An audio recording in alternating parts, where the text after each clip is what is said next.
Là, j'y vais. Qui est-ce qu'il faut qu'on mette là? Là, peut-être un peu là quand même. Je m'adresse à tous les membres de la communauté éducative.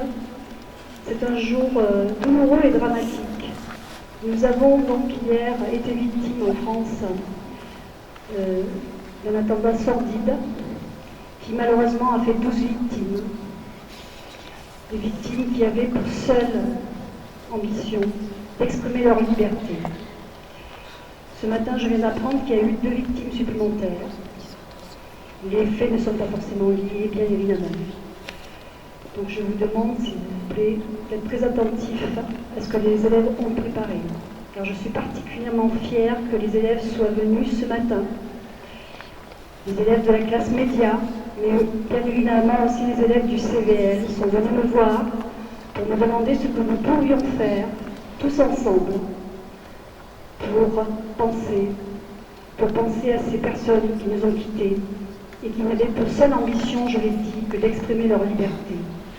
Vous savez que c'est une valeur fondamentale dans notre démocratie. Donc nous avons décidé avec les élèves du CVL et de la classe média de vous rassembler tous au-delà de la minute et bien sûr de recueillement que nous avons effectué tout à l'heure, de vous rassembler pour vous lire des textes que vous apprenez à l'école avec vos professeurs et qui vous appellent justement à réfléchir et à réfléchir aux valeurs fondamentales que nous essayons en tout cas de vous transmettre par le biais de l'école. Cette école républicaine qui a pour but d'élever tout le monde, tous les élèves. Et je vous demande de les écouter attentivement. Je vous remercie d'avance. Bonjour à tous et merci d'être venus. Comme vous le savez, hier, un drame épouvantable s'est déroulé dans les locaux du journal Charlie Hebdo à Paris. À travers ce drame, ce sont la liberté d'expression et la liberté de presse qui sont visées.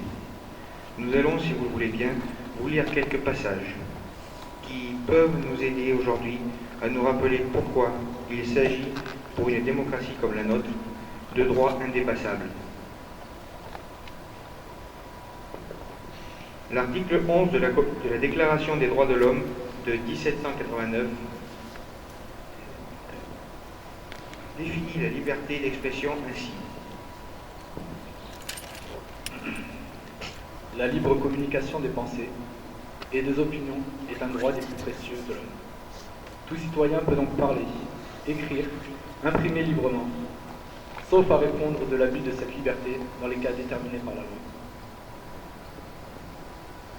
L'article 19 de la Déclaration universelle des droits de l'homme de 1948 définit la liberté de la presse de cette manière. Tout individu a droit à la liberté d'opinion et d'expression, ce qui implique le droit de ne pas être inquiété pour ses opinions, et celui de chercher, de recevoir et de répandre sans considération de frontières les informations et les idées par quel moyen d'expression qu'il se soit.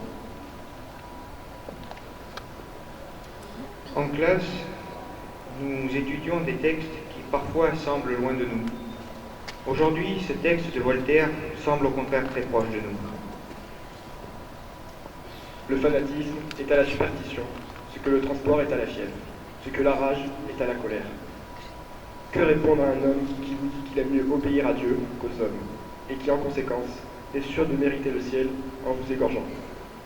Ce sont d'ordinaire les fripons qui conduisent les fanatiques et qui mettent le poignard entre leurs mains.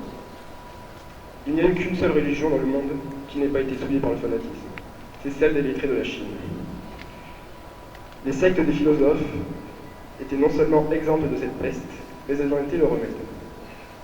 Car l'effet de la philosophie est de rendre l'âme tranquille, et le fanatisme est incompatible avec la tranquillité. Si notre sainte religion a été si souvent corrompue par cette fureur infernale, c'est à la folie des hommes qu'il faut s'en prendre. Enfin, avant de nous recueillir en écoutant les noms des personnes qui sont mortes hier et aujourd'hui malheureusement, Nous vous proposons d'écouter la fin du discours du personnage du film Le Dictateur de Charlie Chaplin. Ne donnez pas votre vie à ces êtres inhumains, ces hommes machines, avec une machine à la place de la tête et une machine dans le cœur. Vous n'êtes pas des machines, vous n'êtes pas des esclaves. Vous êtes des hommes avec tout l'amour du monde dans le cœur. Vous n'avez pas de haine, sinon pour ce qui est inhumain, ce qui n'est pas fait d'amour. Vous, le peuple, vous avez le pouvoir de rendre la vie belle et libre, le pouvoir de faire de cette vie une merveilleuse aventure. Alors, au nom même de la démocratie, utilisons ce pouvoir. Il faut tous nous unir. Il faut tous nous battre pour un monde nouveau, un monde humain qui donnera à chacun l'occasion de travailler, qui apportera un avenir à la jeunesse et à la vieillesse la sécurité. Ces brutes, vous ont promis toutes ces choses pour que vous leur donniez le pouvoir. Ils mentaient. Ils n'ont pas tenu leurs merveilleuses promesses. Jamais ils ne le feront. Les dictateurs s'affranchissent en prenant le pouvoir, mais ils font un esclave du peuple. Alors il faut nous battre pour accomplir toutes leurs promesses. Il faut nous battre pour libérer le monde, pour renverser les frontières et les barrières raciales, pour en finir avec l'avidité, avec la haine et l'ignorance, et surtout l'intolérance. Il faut nous battre pour construire un monde de raison, un monde où la science et le progrès nous mèneront tous les hommes vers le bonheur. Soldats, au nom de la démocratie, unissons-nous tous. Je vous invite maintenant à observer le silence le plus strict en écoutant le nom des personnes mortes pour la liberté et la liberté de presse et à lever bien haut un stylo représentant cette liberté.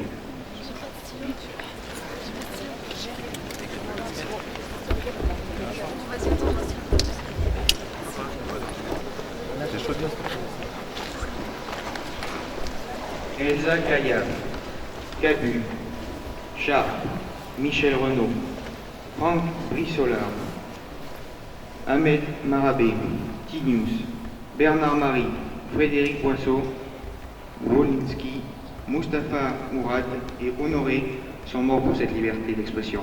Merci.